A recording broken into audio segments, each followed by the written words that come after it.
भागवत गीता की कहानी। एक बार गांव में एक बूढ़ा अपने पोते के साथ रहता था। बूढ़ा रोज सुबह जल्दी उठकर भागवत गीता पढ़ने के लिए मेज पर बैठ जाता था।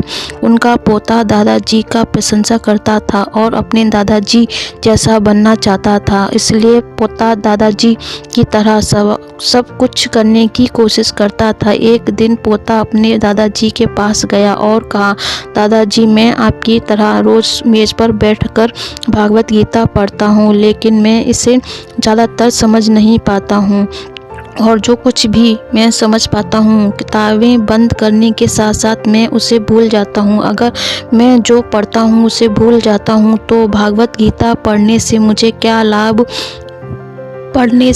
क्या लाभ होता है। तब दादाजी एक कोयले की टोकरी पकड़े हुए थे।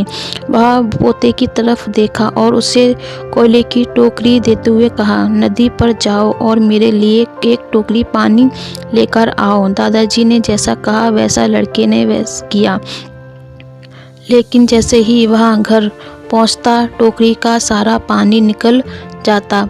दादाजी ने मुस्कुराते हुए कहा, वापस पानी लेने के लिए नदी में जाओ और फिर से कोशिश करो, लेकिन इस बार थोड़ा तेज चलने की कोशिश करना। लड़का मान गया और इस बार नदी से पानी लेकर जल्दी घर पहुंचने के लिए तेज भागा, लेकिन इस बार भी घर आने के बाद दादाजी ने देखा तो टोकरी खाली थी। दादाजी ने पोते को फिर से कोशिश करने के लिए कहा, लेकिन हर बार रास्ते में टोकरी से पानी निकल जाता है और टोकरी खाली हो जाती है।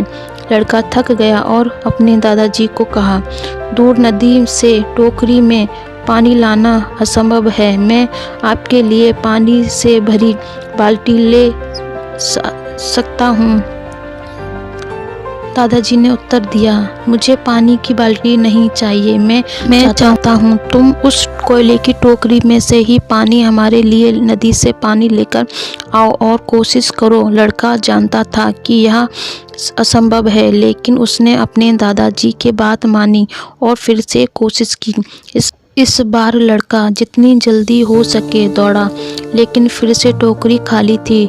लड़का थक गया और उसने अपने दादाजी को कहा, दादाजी, इस टोकरी से नदी में से पानी लाना हमारे लिए असंभव है। दादाजी ने उत्तर दिया, तुमको लगता है कि यह असंभव है, लेकिन जरा टोकरी को देखो। लड़के ने टोकरी की ओर देखा कि टोकरी बहुत साफ सुथरी दिख रही है। उसने देखा टोकरी से कोयले के सारे दाग हट गए हैं।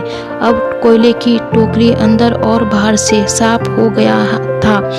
दादाजी ने कहा, तुमने देखा कि टोकरी अब सारे दाग मुक्त हो गया है। अब आप भागवत गीता पढ़ते हैं तो ऐसा ही होता है। तुम जो पढ़ते हो उसे तुम समझ या याद नहीं रख सकता है, लेकिन यह शब्द आपको अंदर और बाहर से बिल्कुल बदल देगा।